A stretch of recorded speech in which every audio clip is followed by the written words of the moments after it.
రాజకీయ నిందల వేదికగా మార్చేశారు. అసలు ముఖ్యమంత్రి గారి దగ్గర నుంచి, గౌరవ శ్రీ నారా చంద్రబాబు నాయుడు గారి దగ్గర నుంచి ఆయన మంత్రివర్గం అంతా కూడా స్ట్రీట్ లాంగ్వేజ్ కి బాగా అలవాటు పడ్డారు. ఎలా అంటే ఒకళ్ళతో ఒకళ్ళు పోటీలు పెట్టుకుని మరి స్ట్రీట్ లాంగ్వేజ్ లో మాట్లాడుతున్నారు. అసలు చేసింది ఏమీ లేదు కాబట్టే 2 ఏళ్లు అయినా కూడా వైఎస్ఆర్ కాంగ్రెస్ పార్టీ పైన నిత్యం జగన్నామస్మరణ చేసుకుంటూ కాలాన్ని వెళ్లబుచ్చుతున్నారు తప్ప, ఇదిగో ఈ 2 ఏళ్లలో ఇది మేం చేసింది అని ధైర్యంగా ఎవరన్నా ముందుకొచ్చి మాట్లాడారా మహానాడులో? ఏదీ లేదు. ఇక 164 సీట్లు గెలిచిన తర్వాత కూడా ఈ రోజుకి కూడా మీరు జగన్ గారి పేరు లేకుండా ఒక్క ప్రసంగం కూడా చేయలేకపోతున్నారంటే మీకు జగన్మోహన్ రెడ్డి గారి సుపరిపాలనపై ఎంత భయం ఉంది, జగన్మోహన్ రెడ్డి గారంటే ఎంత వణుకుంది అనేది అర్థమవుతోంది. చాలా చాలా క్లియర్ గా అర్థమవుతోంది. ఏమన్నా అంటే దిగజారిపోయి, మీ స్థాయికి దిగజారిపోయి వీధుల్లో మాట్లాడుకుంటారు చూసారా, అలాంటి మాటలు మాట్లాడతారు గౌరవ పదవుల్లో ఉన్న మంత్రులు, అధికారులు. ఇక మహిళా రిజర్వేషన్ల గురించి చాలా ఇంట్రెస్టింగ్ టాపిక్ మాట్లాడారు తెలుగుదేశం పార్టీ వర్కింగ్ ప్రెసిడెంట్, గౌరవ విద్యాశాఖ మంత్రి గారు, సకల శాఖ మంత్రి గారు నారా లోకేష్ గారు. ఆయన ఏమంటారంటే మహిళలకు 33% సీట్లు ఇస్తాం అంటూ లోకేష్ గారు ప్రకటన చేశారనమాట. ఈ ప్రకటన కూడా ఒక డైవర్షన్ ప్రకటనే. ఎందుకంటే ఈ రోజున ఎలాగో మహిళా రిజర్వేషన్లు దేశం అంతటా రాబోతున్నాయి, ఆ విషయం మనందరికీ తెలుసు. ముందుగానే వాటి క్రెడిట్ ని దొంగలించే ప్రయత్నం అన్నమాట ఇది. అంటే ఎలాగో దేశమంతా ఈ మహిళా రిజర్వేషన్ బిల్లుపై ఏకగ్రీవంగా ఉంది, అది ముందే మనం చెప్పేశాం అనుకోండి, అది ముందే మన క్రెడిట్ లో పడిపోతుంది కదా అనేటువంటి ఒక ఆలోచన అన్నమాట. అడ్వాన్స్డ్ క్రెడిట్ చోరీ ఇది అడ్వాన్స్డ్ క్రెడిట్ చోరీ by Telugu Desam party working president Nara Lokesh గారు. అసలు మీరు మహిళల గురించి మాట్లాడే ముందు ఎన్నికల్లో మహిళలకు ఇచ్చిన హామీలు ఏమయ్యాయో చెప్పండి. అసలు ముందు వాటి గురించి మాట్లాడుకుందాం. ఆ తర్వాత మీరు మహిళల గురించి, మహిళా రిజర్వేషన్ల గురించి, మహిళల భద్రత గురించి మాట్లాడుతారు. కానీ ఆడబిడ్డ నిధి అన్నారు. 18 నుండి 59 ఏళ్ల వయసున్న మహిళలకి ప్రతి నెల 1500 రూపాయలు ఇస్తాము అన్నారు. 2 ఏళ్లు అయింది. 3 బడ్జెట్లు ప్రవేశపెట్టారు. ఇచ్చింది మాత్రం గుండు 0. ఇచ్చింది గుండు 0. ఇక గ్యాస్ సిలిండర్లు అన్నారు. సంవత్సరానికి 3 సిలిండర్లు అన్నారు. 2 ఏళ్లు అయింది. 6 సిలిండర్లు రావాలి. ఇచ్చింది 1 లేదా 2. ఇక ఫ్రీ బస్సు. ఈ ఫ్రీ బస్ అయితే అసలు ఎంత ఉదరగొట్టారంటే అసలు చివరికి దాన్ని కేవలం ఒక 5 కేటగిరీలకి మాత్రమే పరిమితం చేశారు. ఇక 50 ఏళ్లు దాటిన ఎస్సీ, ఎస్టీ, బీసీ, మైనార్టీ మహిళలకి నెలకి 4000 రూపాయలు పెన్షన్ అన్నారు. ఇచ్చింది మళ్లీ గుండు 0. తల్లికి వందనం అన్నారు. 20 లక్షల మంది పిల్లలకి మీరు కోత పెట్టారండి. 20 లక్షల మంది పిల్లలకి మీరు కోత పెట్టారు ఈ పథకం ద్వారా. ఏంటి మీరు చేసింది మహిళలకి? ఆసరా, చేయూత, ఈబీసీ నేస్తం, కాపు నేస్తం, 0 వడ్డీ, జగనన్న తోడు అంటూ ఇలా జగనన్న ప్రవేశపెట్టిన మహిళలకి ఆర్థిక స్వావలంబన కలిగించేటువంటి ఎన్నో పథకాలని మీరు రద్దు చేశారు. ఇది మీరు మీ ప్రభుత్వంలో మహిళలకి చేసింది. ఇలాంటి వాళ్ళు ఇప్పుడొచ్చి మహిళా స్వావలంబన, మహిళా సాధికారత గురించి మాట్లాడితే కామెడీ ఉంది, నిజంగా కామెడీ ఉంది. ఏరు దాటాక తెప్ప తగలేసే తండ్రి కొడుకుల మాటలు నమ్మేటువంటి పరిస్థితుల్లో ఈ రోజు రాష్ట్ర ప్రజలు లేరు అన్న విషయాన్ని ముందు ముఖ్యమంత్రి గారు, తర్వాత సకల శాఖ మంత్రి గారు గుర్తించాలి, గుర్తుపెట్టుకోవాలి. ఎవ్వరూ నమ్మట్లేదు ఈ రోజు మీ మాటలు, ఏ ఒక్కరూ నమ్మట్లేదు. అసలు మహిళలకు 33% రిజర్వేషన్లు ఇవ్వాలన్న విషయంలో దేశమంతా ఒక్కటిగా ఉన్న ఈ టైంలో, త్వరలో ఎలాగో ఆ బిల్లు పాస్ అవబోతున్న టైంలో దాన్ని మీ క్రెడిట్ లో వేసుకునే ప్రయత్నం చేస్తున్నారు. అసలు నిజంగా మహిళలకు 33% రిజర్వేషన్ అన్నప్పుడు అందరికంటే ముందుగా దాన్ని ఒప్పుకుంది, దాన్ని అంగీకరించింది, దాని పాలనలో ఆచరణలో చేసి చూపించింది మా పార్టీ అధినేత శ్రీ వైఎస్ జగన్మోహన్ రెడ్డి గారు. ఎస్, ఆయన మీలాగా మాటల వరకే ఆగిపోలేదు, చేతల్లో చేసి చూపించారు. ఈ రోజున చంద్రబాబు నాయుడు గారు చెప్తున్నారు, మా party working president Nara Lokesh గారు మాట్లాడినటువంటి 33% రిజర్వేషన్ ని ఉమెన్ కి నేను ఆమోదిస్తున్నాను అని. అసలు మీరేంటి సార్ ఆమోదించేది? మీరు ఆమోదిస్తారు, అమలు చేయరు. అమలు చేసేది వైఎస్ జగన్మోహన్ రెడ్డి గారు. మీరు ఆమోదించడం ఏంటి? త్వరలో ఎలాగో పార్లమెంట్ లో ఆ బిల్లు పాస్ అవబోతోంది, ఎలాగో 33% రిజర్వేషన్ దేశమంతటా రాబోతోంది ఉమెన్ కి. ఈ రోజున మీరు మీ అబ్బాయి కలిసి అదేదో మీ సొంత బ్రెయిన్ చైల్డ్ అన్నట్టు మాట్లాడతారేంటి? వైఎస్ఆర్సీపీ చేసిన అభివృద్ధి పనులు, వైఎస్ఆర్సీపీ హయాంలో తెచ్చినటువంటి ప్రాజెక్టులకి ఎలా అయితే మేము తెచ్చాము అని క్రెడిట్ చోరీ చేసుకుంటున్నారో అలాగే సేమ్ టు సేమ్ ఈ మహిళా రిజర్వేషన్ బిల్లులో కూడా క్రెడిట్ చోరీ చేసే ప్రయత్నం చేస్తున్నారు తండ్రి కొడుకులు ఇద్దరు కూడా. నిన్న మహానాడు వేదికలో అది క్లియర్ గా కళ్ళకు కట్టినట్టు కనిపించింది. అయినా అసలు మీ రాజకీయ జీవితం అంతా కూడా ఇలాగే కొనసాగుతోంది. ఎంతసేపు క్రెడిట్ చోరీ, క్రెడిట్ చోరీ, క్రెడిట్ చోరీ. ఎన్టీఆర్ గారి దగ్గర నుంచి పార్టీ చోరీ, ఆయన మరణానికి కారణమయ్యారన్న విమర్శల మధ్య ఈ రోజున సడన్ గా ఆయన మీద గౌరవం పెరిగిపోయి చెప్పులేసిన సంగతి కూడా మర్చిపోయి ఆయన మీద ఈ రోజు ఆయన మా తాతగారు అంటూ దండలేసి దండాలు పెడుతున్నారు. ప్రజలు ఏవి మర్చిపోరు, ప్రజలు అన్ని గుర్తుపెట్టుకుంటారు. ఇక తర్వాత గొడ్డలి పార్టీ అని మాట్లాడుతున్నారు. గొడ్డలి పార్టీ ఎవరిదండి? ఎవరిది గొడ్డలి పార్టీ? ఎవరు హత్య రాజకీయాలు చేస్తారు? ఎవరు మనుషుల్ని చంపేస్తారు?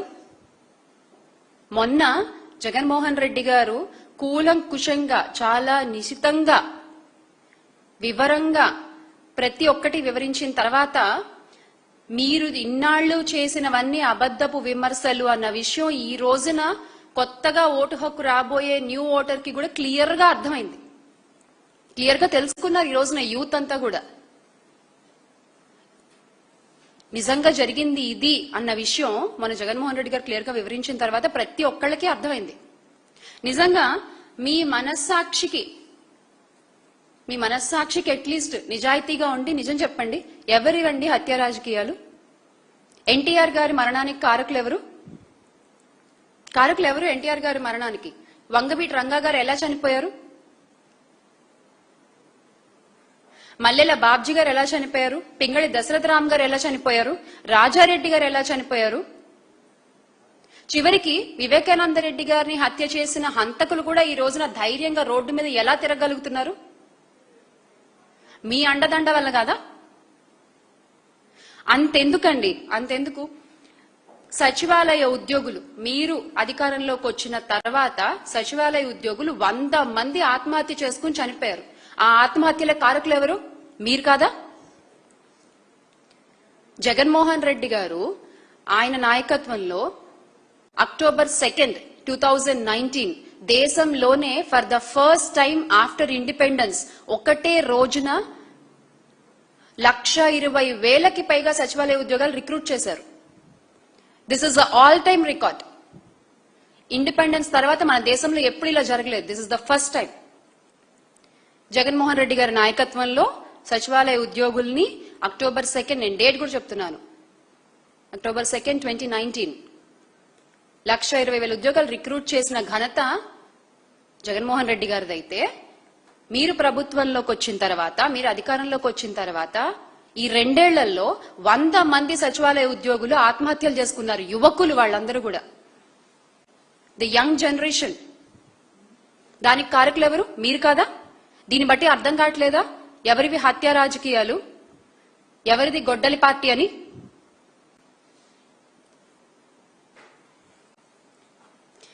ఈ ప్రభుత్వం వచ్చాక రెడ్ బుక్ పాలనతో వైఎస్ఆర్సీపీ నాయకులపై, కార్యకర్తలపై దాడులు పెరిగాయి. దాదాపుగా 21 మంది రాజకీయ హత్యలకు గురయ్యారు. ఇప్పుడు చెప్పండి, ఎవరిది గొడ్డలి పార్టీ? మాటలు మాట్లాడడం కాదు, ఇవాళ రేపు ప్రతి ఒక్కటి విత్ ప్రూఫ్ అందరికీ అందుబాటులో ఉన్నాయన్న విషయం గుర్తుపెట్టుకుని మాట్లాడాలి మాట్లాడే ముందు. రాష్ట్రంలో శాంతి భద్రతల గురించి మాట్లాడతారు మీరు. రాష్ట్రంలో శాంతి భద్రతల గురించి ఇంకా మీరే మాట్లాడాలి.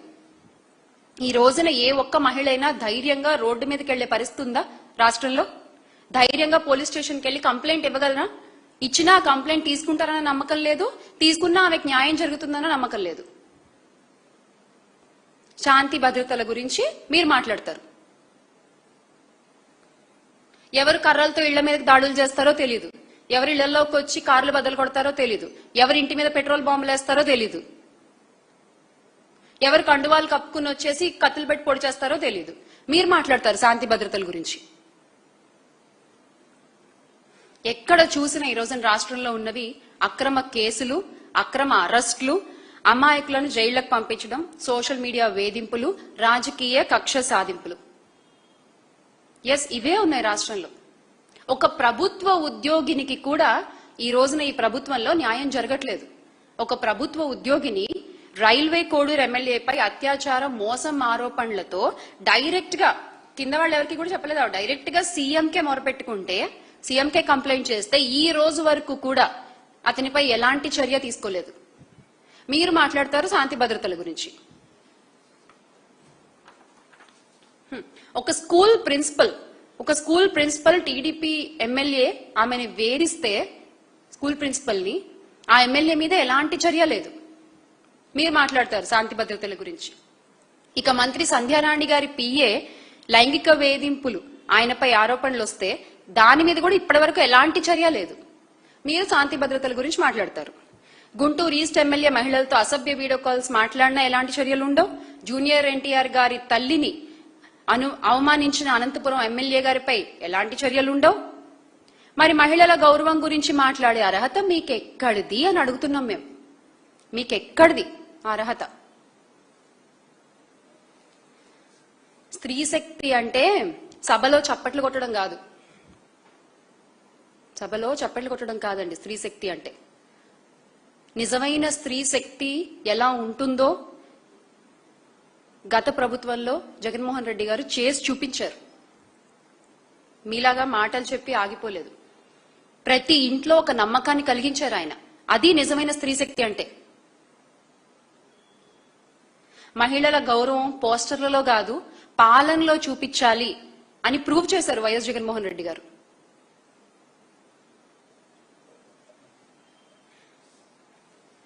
ఇక మీరు మహిళా సాధికారత గురించి మాట్లాడుతున్నారు కాబట్టి మరొక్కసారి మీకు గుర్తు చేసే ప్రయత్నం చేస్తాను నేను. మహిళా సాధికారత అంటే నిజంగా ఏంటో చేసి చూపించింది మహిళా పక్షపాతి అయిన శ్రీ వైఎస్ జగన్మోహన్ రెడ్డి గారి ప్రభుత్వం. ఆయన ప్రభుత్వంలోనే మహిళలకు నిజమైన సాధికారత కలిగింది. దేశంలో మరెవ్వరూ చేయని విధంగా మహిళలకి అధికారం, ఆర్థిక బలం, సామాజిక గౌరవం ఇచ్చారు. మహిళలకి డిప్యూటీ సీఎం పదవులు ఇచ్చారు, వరుసగా హోమ్ మినిస్టర్ పదవులు ఇచ్చారు, ఎమ్మెల్యేలుగా, అలాగే చిన్న చిన్న పదవులు, మున్సిపల్ చైర్మన్ పదవులు, జెడ్పీ చైర్మన్ పదవులు, ఇలా వీటిల్లో కూడా మహిళల్ని భాగస్వామ్యం చేసుకున్నారు ఆయన. కాంట్రాక్ట్ లో కూడా 50% వాటా ఇచ్చారు మహిళలకి. ఇలాంటి చరిత్ర ఎవరైనా సృష్టించారా? అసలు ఎవరికన్నా ఉందా? ఇన్ని సంవత్సరాల పార్టీ అని మీరు చెప్పుకుంటారు కదా, మీకుందా ఈ క్రెడిబిలిటీ, ఈ హిస్టరీ?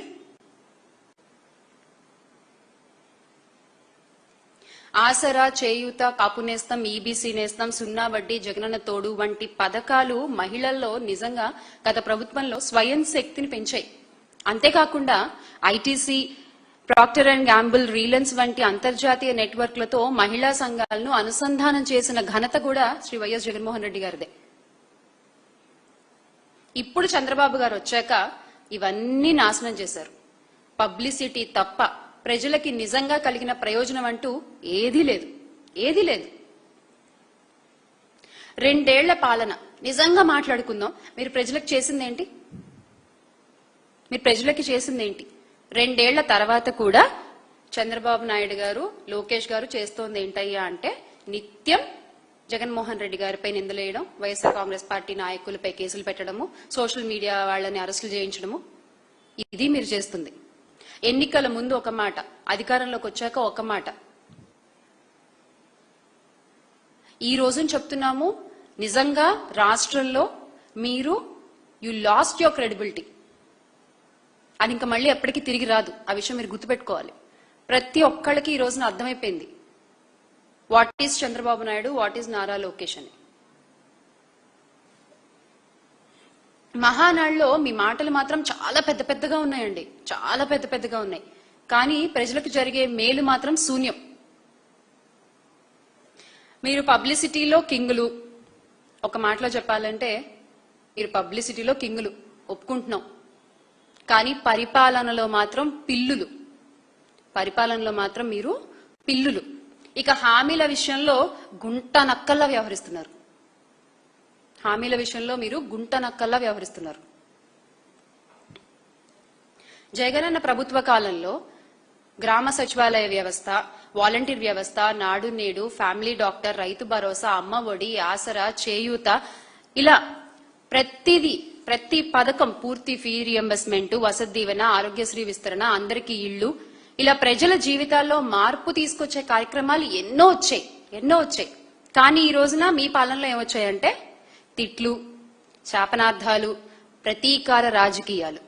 ఈ 2 సంవత్సరాల్లో జరిగినవి ఇవే.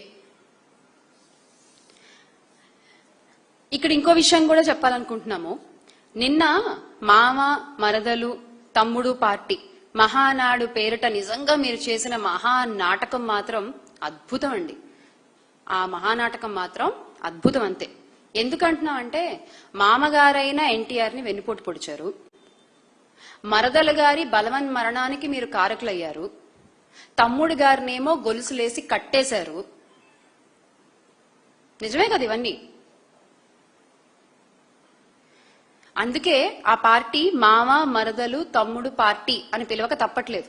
అంటే మీరు మీ లిమిట్స్ దాటి మాట్లాడితే మేము ఇలాగే మాట్లాడాల్సి వస్తుంది. మేము కూడా ఇలాగే మాట్లాడాల్సి వస్తుంది. ఇన్నాళ్ళు మేము మాట్లాడలేదు అంటే అది చేతకాక కాదు, కొన్ని విలువలు మాకు ఉన్నాయి కాబట్టి మేము మాట్లాడలేదు. మీరు ఈ రోజు ఇంత దిగజారి మాట్లాడుతుంటే మీ అంత దిగజారడం మాకు రాదు, కానీ మేము కూడా నిజాలు తేట తెల్లంగా ప్రజలకు చెప్పాల్సి ఉంటుంది. మహానాడు వేదిక పైన అసలు ఉన్నవారికి ఎవరికైనా క్రెడిబిలిటీ ఉందండి? నెత్తి మీద రూపాయి పెడితే చెల్లి అర్హత ఉందా? అలాంటి వాళ్ళందరూ వైఎస్ జగన్మోహన్ రెడ్డి గారిపై ఇష్టం వచ్చినట్టు మాట్లాడుతున్నారు, ఇష్టం వచ్చినట్టు నిందలేస్తున్నారు. అక్కడ ఉన్న వాళ్ళందరూ ఎవరంటే కబ్జా రాయిళ్లు, బ్యాంకు దోపిడీదారులు, అమరావతిలో అవినీతి పరులు, మహిళలను లైంగికంగా వేధించిన వాళ్ళు, డిఎస్సి స్కామ్స్టర్లు, వీళ్ళే అక్కడ ఉన్న వాళ్ళంతా. ఇంకా అక్కడ మిగతా వాళ్ళు కూడా ఉన్నారు. ఏ వేదిక మీద అయితే మేము మహిళలకి 33% రిజర్వేషన్ మేము ఆమోదిస్తున్నామని చెప్పారో అదే వేదికపై ఇంకో కొంతమంది కూడా ఉన్నారు. వాళ్ళెవరంటే మహిళా బిల్లును ఓడించిన కాంగ్రెస్ తో వెంటనే విందులు చేసిన వాళ్ళు అన్నమాట. వాళ్ళు కూడా ఆ వేదికపై ఉన్నారు. వీళ్ళందరూ కలిసి ఈ రోజున జగన్మోహన్ రెడ్డి గారి గురించి, వైఎస్ఆర్ కాంగ్రెస్ పార్టీ గురించి మాట్లాడతారు. అసలు సకల శాఖ మంత్రి గారికి, గౌరవ విద్యాశాఖ మంత్రి గారికి, శ్రీ నారా లోకేష్ గారికి ఒక ఓపెన్ సవాల్ అండి, ఒక ఓపెన్ ఛాలెంజ్. ఈ రోజున మీరు అన్నారు కదా చర్చకు సిద్ధమని.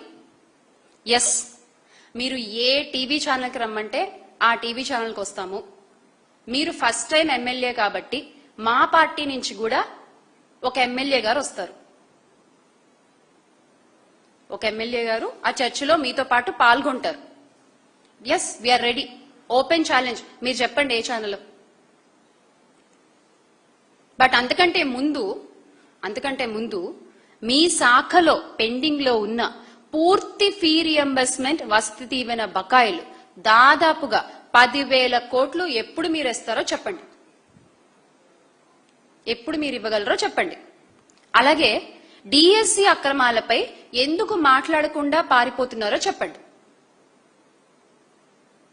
మీరు ఆన్సర్ చేయాలి ఇది డెఫినెట్ గా. తప్పించుకుని వెళ్ళిపోదాం అనుకుంటే మాత్రం కుదరదు. ఎందుకంటే ఈ రోజున paper leak, data delete, merit list మాయం, ఇది మీ హయాంలో జరిగిన డిఎస్సి విధానం. మీ శాఖలో లీక్లతో పాటు డార్క్ ఆపరేషన్ ని ఎందుకు మీరు బయట పెట్టలేకపోతున్నారు? ఎందుకు మీరు దాని గురించి మాట్లాడలేకపోతున్నారు? ఈ రోజున ఏం మాట్లాడుతున్నారు తెలుసా అండి? అందరూ బయట యూత్ అంతా బేసిక్ గా మీకు పేరు పెట్టారు, మీకు తెలుసో తెలీదో. రాష్ట్ర యువత అంతా విద్యాశాఖ మంత్రి గారికి ఓ పేరు పెట్టారు. ఆయన లోకేష్ గారు కాదు, పేపర్ లీకేష్ గారు అని.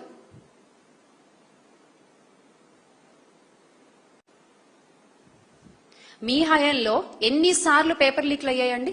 ఎన్నిసార్లు పేపర్ లీక్లు అయ్యాయి? దానిపైన మీరు ఏం చర్యలు తీసుకున్నారు?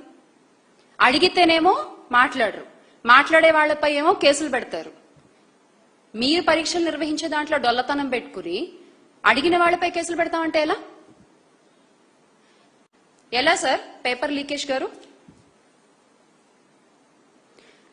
ఈ రోజున ఎంతో మంది జీవితాలు అతలాకుతలం అయిపోయాయి మీ పేపర్ లీక్ వల్ల. దానికి మీరు ఇచ్చే సమాధానం ఏంటి? ఈ రోజున వైఎస్ఆర్ కాంగ్రెస్ పార్టీ రాష్ట్ర వ్యాప్తంగా నిరసన చేస్తుంది, ధర్నాలు చేస్తోంది, డిఎస్సీ అభ్యర్థులకు న్యాయం జరగాలని పోరాటాలు చేస్తోంది. కానీ దానికి మీరు ఇచ్చే సమాధానం తప్పించుకు తిరగడం. మళ్ళీ ఏమన్నా అంటేనేమో మేము స్టాన్ఫోర్డ్ లో చదువుకుని వచ్చాం అంటారు.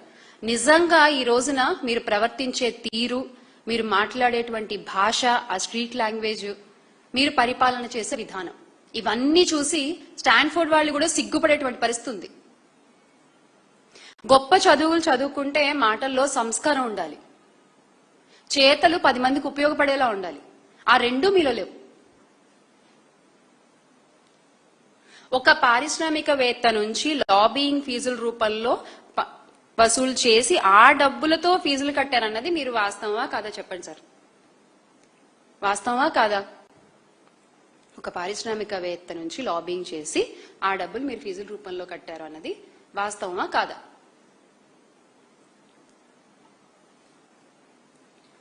స్టాన్ఫోర్డ్ డిగ్రీ కంటే స్ట్రీట్ లాంగ్వేజ్ లోనే మీరు ఎక్కువగా ప్రావీణ్యం పొందినట్టున్నారు. స్టాన్ఫోర్డ్ డిగ్రీ కంటే కక్ష రాజకీయాల్లోనే మీరు ఎక్కువగా డిగ్రీలు సాధించినట్టున్నారు. స్టాన్ఫోర్డ్ లో కంటే కూడా మీ రెడ్ బుక్ పరిపాలనపై మీరు పిహెచ్డి ఎక్కువగా చేసినట్టున్నారు. మీ పాలనలో ప్రజలకు కనిపించేది స్టాన్ఫోర్డ్ స్టాండర్డ్స్ కాదు, స్టాండర్డ్ పొలిటికల్ అబ్యూస్. ఇది మీ పాలనలో ఈ రోజున ప్రజలకు కనిపిస్తోంది. 2 ఏళ్ల పాలన తర్వాత కూడా ప్రజలకు చెప్పడానికి అభివృద్ధి లేదు, అమలు చేయడానికి ఒక హామీ లేదు, ఇవ్వం అని చాలా ఓపెన్ గా మీరు చెప్పేస్తున్నారు. అందుకే మీ పరిపాలనపై ఈ రోజున ప్రజలకి నమ్మకం లేదు. అందుకే ఈ రోజున ప్రతి ఒక్కళ్ళు కూడా జగన్మోహన్ రెడ్డి గారి ప్రభుత్వం కోసం ఎదురు చూస్తున్నటువంటి పరిస్థితి. మీరు జగన్ గారిపై వేసేటువంటి నిందలు, వైఎస్ఆర్ కాంగ్రెస్ పార్టీపై చేసేటువంటి దుష్ప్రచారం, డైవర్షన్ రాజకీయాలు, వ్యక్తిగత దాడులు, ప్రతిదీ it is noted by AP public. ఇది మీరు గుర్తుపెట్టుకోవాలి.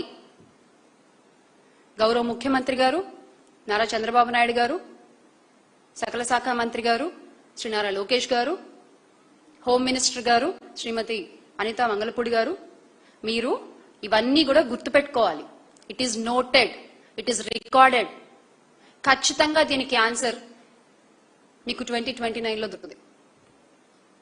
చాలా పెద్ద సౌండ్తో దొరుకుతుంది. దానికి మీరు సిద్ధంగా ఉండండి. మీ వైఖరి మార్చుకోకపోతే ఖచ్చితంగా జరిగేది అదే. ఖచ్చితంగా ఈ రోజున ప్రతి ఒక్కళ్ళు కూడా మళ్ళీ జగన్మోహన్ రెడ్డి గారు ఎప్పుడు ముఖ్యమంత్రి అవుతారని ఎదురు చూస్తున్నటువంటి పరిస్థితి.